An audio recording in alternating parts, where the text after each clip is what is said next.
We've seen many interesting storylines throughout the NBA season. We've seen the Lakers without Anthony Davis. We've seen the rise of the Phoenix Suns. The Utah Jazz have the best record in the NBA. But one storyline that we kind of stopped talking about as much, how is anyone going to beat this Brooklyn Nets team? One storyline that wasn't there to start the season but has really heated up, and to me it's clear. The Brooklyn Nets are the best team in basketball, and it's really not even close. There was a lot of questions of KD and Kyrie being on the same team together. There were even more questions when they traded their future and great young players to get James Harden. Well, these were questions about their defense. Can they share the ball, the drama, the everything? Well, after the All-Star break, 31 games left in the season, the Brooklyn Nets should be favored to win the NBA championship. Why? Here's why. First, let's talk about the issue of chemistry that got brought up early on in the season. This was a problem they answered within the first few games. Kyrie and Harden are both point guards, and there would be some friction of who would take the ball up the court and who would handle the ball the most. And this is why this whole Nets team was just a perfect storm. James Harden just got off 2 years of Chris Paul and 1 year with Westbrook, so now James Harden looking at Kyrie, and it's the easiest fit out of the three. And what has emerged from all of this is James Harden's passing ability.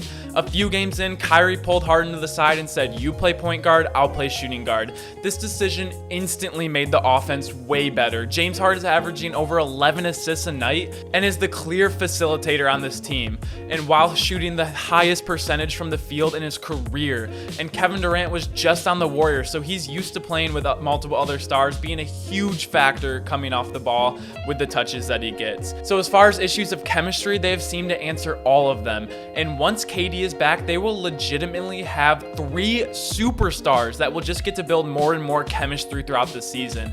And I don't see another team right now that could beat them in a 7-game series.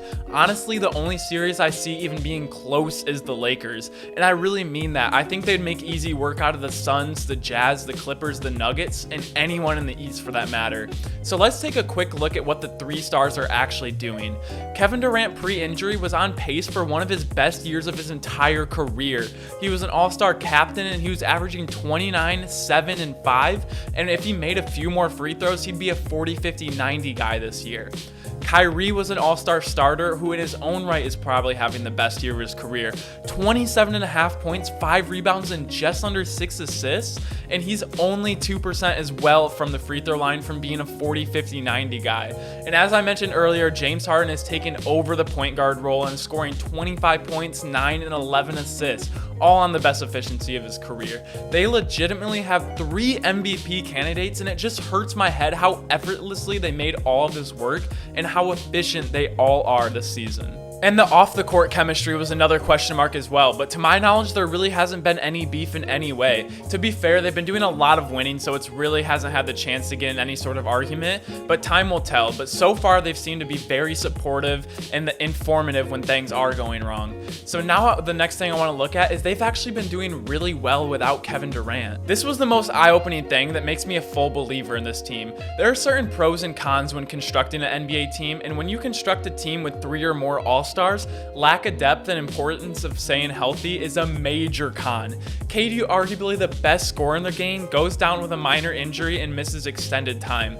And the Nets don't miss a beat. Every game it seems like Kyrie or Harden or Joe Harris steps up and is crazy, going for 30 or 40 points. James Harden gets everyone involved, and they just look like a contending team still, even without Kevin Durant. This is not me saying that the Nets are better without KD. He's one of those players. There are a few players in the league you can make an argument for that they do better without, but Kevin Durant would make every team better. They've still maintained the highest rated offense in the entire league with the absence of the best scorer in the league. So now let's talk about the Nets defense. This has been a huge talking point for the Nets season. Their historically good offense and their historically bad defense. Well, not so much anymore. They were off to a historically bad pace, but they're not even the bottom 5 in the league anymore at this point. And when I watch the games, what I see is a lot less effort than it is lack of ability, which is concerning, but not as concerning as the second option. DeAndre Jordan has been in some horrible situations when the perimeter defenders let their man just slip right past them. Usually they have more than enough firepower not to worry about the defensive end, and even though I'm not an advocate for waiting to the playoffs to try 100%, because I was all over the Clippers for doing this. Like, they just weren't trying 100%. You can't expect to turn it on, and we all saw how that worked out for the Clippers, but it's not as concerning as I thought it was going to be, because I definitely see it more of a lack of trying than a lack of ability. And getting back Kevin Durant is going to help a lot because not that long ago, he was a legitimate Defensive Player of the Year candidate, and we cannot forget about that. Now just looking at their supporting cast, most notably Joe Harris, DeAndre Jordan, and Blake Griffin, just their supporting cast in general has been otherworldly. Joe Harris has been playing with 3 other superstars and still having his best year of his career. He's had so many open shots and just punishing other teams if they leave him open. He's shooting 50% from 3 on just under 7 attempts a game. DeAndre Jordan has been on the receiving end of lobs all year. He has the least amount of pressure on this offense, but he definitely does a great job at janitor duty and just cleans up everything that's even close to the rim. I'd say he's pretty efficient at this as well. He's shooting 77% from the field. So if he gets his hands on it close to the rim, more than likely it's going in.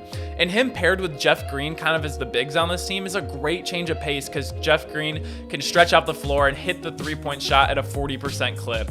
And Blake Griffin signing could be his own video. It's just the rich getting richer. And honestly, yeah, I think I'm going to hold off talking about Blake Griffin. I'm going to make that its own video because I have a whole lot to say about that being a Pistons fan. So they had the most question marks going into the season, and not only did they create more, but then they went on to completely flip the narrative, and now every other team has a ton of question marks how they can stop this juggernaut of a team. And I know teams to get deconstructed usually don't work out in the first year. I'm not saying I have them 100% winning it all. I definitely love what the Lakers are doing. If AD can come back healthy, I think that would be the closest series. But if they can stay healthy, that's a huge question mark. But the NBA Finals experience that KD and Kyrie share, I think that's going to be huge for their team and a lot of confidence, and makes me think they aren't as likely to choke as some other teams have. I can't wait for KD to return in his hamstring injury because this is by far the most fun team to watch in the NBA. Let me know what you guys think. Do you think the Brooklyn Nets are still the best team in the nation? I know we see like the Suns and the Jazz, the 76ers all having great records, but just looking at this eye test, seeing what the Nets are doing without Kevin Durant, a top 5 player in the league, just blows my mind. So I can't wait to watch him. If you like this video, make sure to leave a like. Make sure to hit the subscribe button if you want to see daily basketball content. Thank you guys so much for tuning in, and comment down what you think. I will see you all tomorrow. Peace.